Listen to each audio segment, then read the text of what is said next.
हर तरह से ज़हीर अहमद मार साहब के साथ हैं, उनके पूरे इस वफद के साथ हैं, उनकी पूरी टीम के साथ हैं, जो ओवरसीज पाकिस्तानियों के मसाइल को लेकर और अपनी तमाम किस्म की मसरूफियात को रोक कर हमारे पास आए हैं। ये दर्द दिल है, ये हम पाकिस्तानियों से उनकी मोहब्बत है कि उन्हें न्यूयॉर्क जैसे शहर से बार्सिलोना में लेकर आई है। तो हमारा भी ये फर्ज बनता है कि हम अपने इन मेहमानों के लिए खुले दिल से इस बात को तस्लीम करें और इनका साथ देने का अज़म करें कि यहीं से बार्सिलोना से ही इंशाअल्लाह वो आवाज, तवाना आवाज उठेगी जो पाकिस्तान के ऐवान बाला और सूबाई असम्बलियों के अंदर हमारी आवाज, हमारे मसाइल और हमारी जो कोशिशें हैं उनका तज़किरा होगा। अगर हम इसी तरह खामोश रहे और हर हुक्मरान की सिर्फ गुफ्तगू को सुनते रहे जो हमें सिवाय लॉलीपॉप के आज तक कुछ नहीं दे सके, हमें रीढ़ की हड्डी के तौर पर तो तस्लीम किया जाता है, लेकिन रीढ़ की हड्डी का जो काम है उसको जो सहूलत चाहिए वो हमें नहीं दी जाती। अभी इंतखाबात आ रहे हैं तो मेरी ज़हीर अहमद मार साहब से और इस पूरी टीम से भी ये गुजारिश होगी कि हमें वोटिंग नहीं तो ना दें, लेकिन हमारी नुमाइंदगी जरूर उन ऐवानों के अंदर होनी चाहिए जिनमें हमारे मसाइल हल होने हैं। जिस तरह पाकिस्तान के अंदर खवातीन की मखसूस नशिस्तें हैं, इसी तरह पूरे यूरोप से, पूरी दुनिया भर से हमें भी मखसूस नशिस्तों के जरिए MPA, MNA और सेनेट में जगह दी जाए। ये हमारे लिए इंतहाई जरूरी है कि जब मेरे साथ बैठने वाला शख्स मेरे बार्सिलोना से आवाज लेकर जब असेंबली के अंदर बोलेगा तो मुझे एहसास होगा कि ये मेरी बात करेगा। जब हम देखते हैं यहाँ पर मुख्तलिफ अजला से लोग मौजूद हैं तो हमारे मसाइल हमारे MPA, MNA उस तरह हल नहीं कर सकते, वो हमें वो अहमियत नहीं देते, वो अपने हल्के के मसाइल हल करें या वो ओवरसीज पाकिस्तानियों के लिए। इसीलिए हम बार बार इस बात का इरादा करते हैं कि ओवरसीज कम्युनिटी को भी हल्का वाइज तकसीम करके इनके अंदर से भी MNA, MPA और सेनेट में जगह दी जाए, और ये बहुत जरूरी है।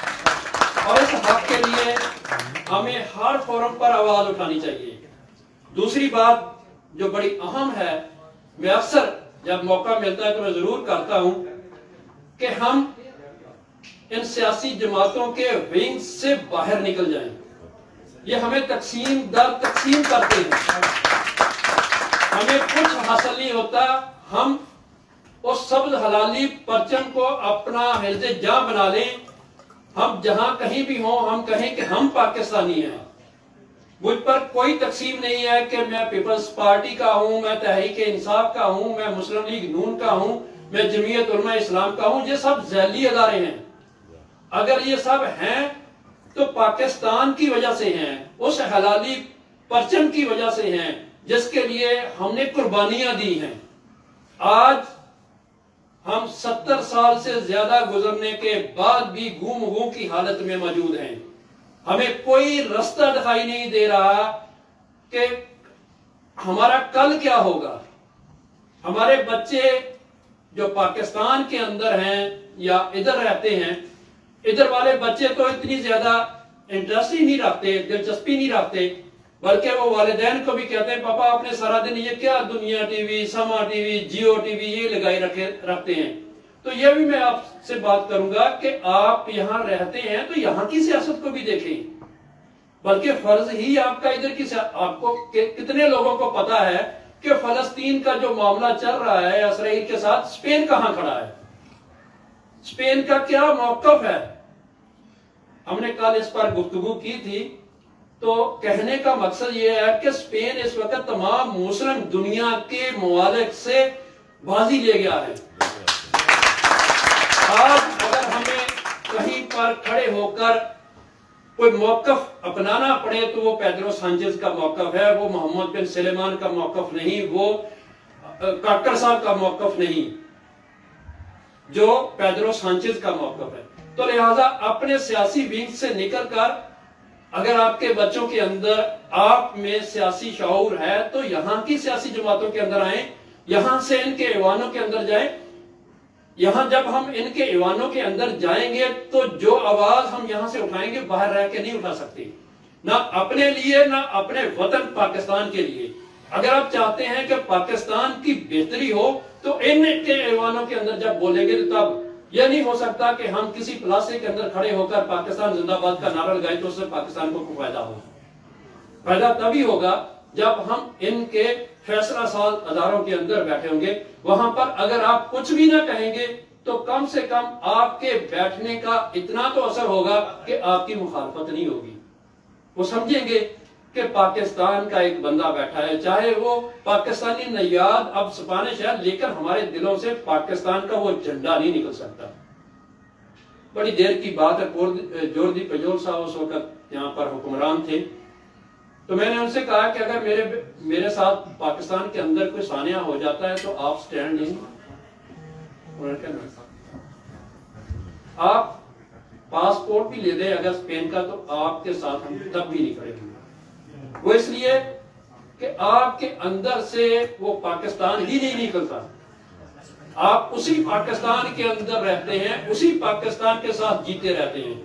हाँ, आपके बच्चे जो इधर पैदा हुए, इधर जवान हुए, इधर स्कूलिंग हुई, इधर कॉलेज यूनिवर्सिटी हुई, उनके साथ अगर पाकिस्तान में कुछ हुआ तो कतलूनिया उनके साथ खड़ा होगा, क्योंकि वो हमारे हैं।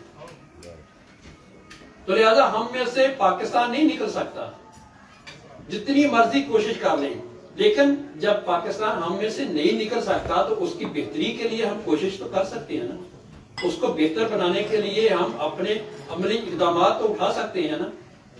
जिस तरह ज़हीर अहमद मार साहब ने कहा है कि ओवरसीज के मसाइल के हल के लिए हम निकले हैं। हमारे मसाइल का हल भी बहुत जरूरी है, लेकिन पाकिस्तान को इन मसाइल के गर्दाब से निकालना भी बहुत जरूरी है।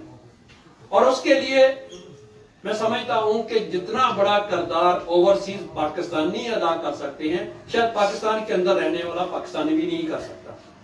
अभी चंद दिन पहले एक दोस्त पाकिस्तान से आया, मैंने पूछा क्या सूरत हाल है पाकिस्तान की?